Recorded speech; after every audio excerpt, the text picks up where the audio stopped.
Time plays an important part in every action of every person throughout the day, yet time is something about which we know very little and about which we understand even less.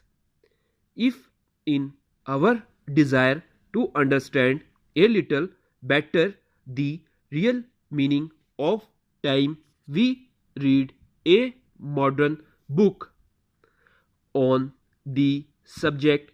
It is probably the experience of many of us that we understand it even less at the end of our reading than at the beginning, that we know indeed very little about the world in which we live. We read, for example, that everything that has been still is, that everything which is to come in the future already exists. We read that the events which make up life are like the stations along the railway line. A train is running along that line towards one of these stations. It reaches the station.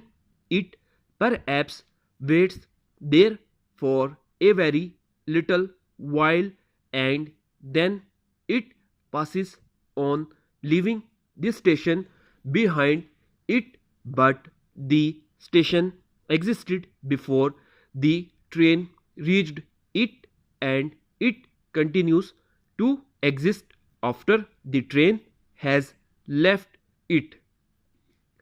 In the same way, it is said the things which happen in life are there all the time, waiting for us to reach them.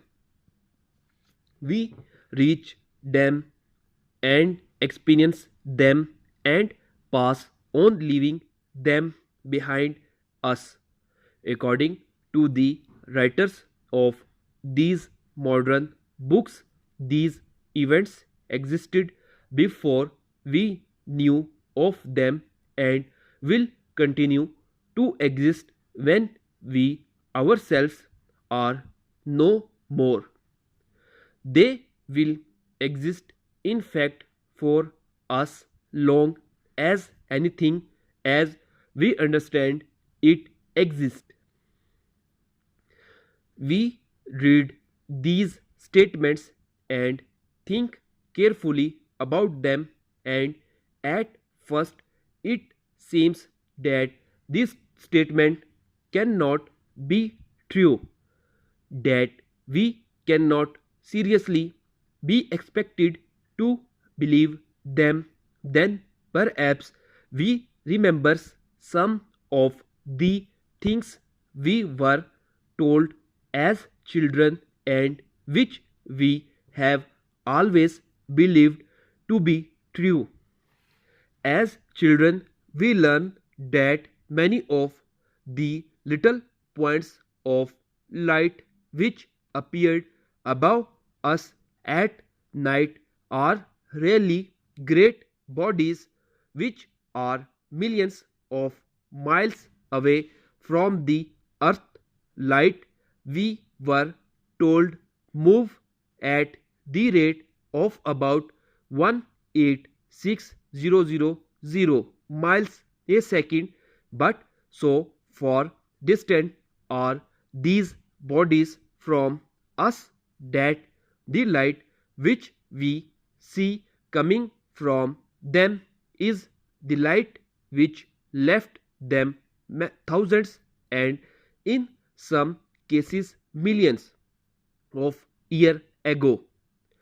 Because of this fact, we learn, if we could discover some method by which our eyes could see that was happening on one of these distant bodies, we should see not what is happening today, but what was happening ages and ages ago.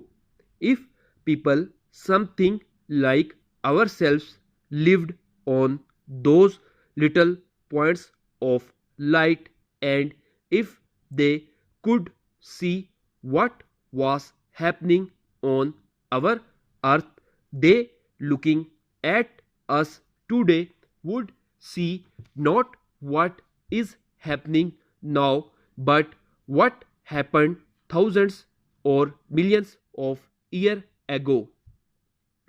According to the distance they are away, but even when we remember these facts, it is for most of us difficult to get more than the smallest suggestion of an idea of what is meant when we are told that everything that has been still is and always will be.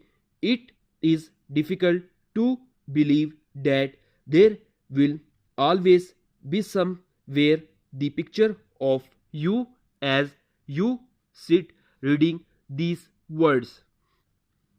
If we think of sound, it helps us to understand this point a little better. We see a movement very much more quickly than we hear the sound resulting from the movements, for sound comes to us at only 1100 feet a second as against the 186,000 miles a second of light. Let us say that I live half a mile from a big manufacturing plant, so that the sound which come to me from the plant reach me about 2.5 seconds after the sounds were in fact made. Let us say also that you live another half a mile down the road away from the plant. You would hear the same sound 2.5 seconds after I heard them. That is 5 seconds after they were made. Updated dictation के लिए मेरे channel को subscribe करें, like करें और मज़ीद आगे share करें।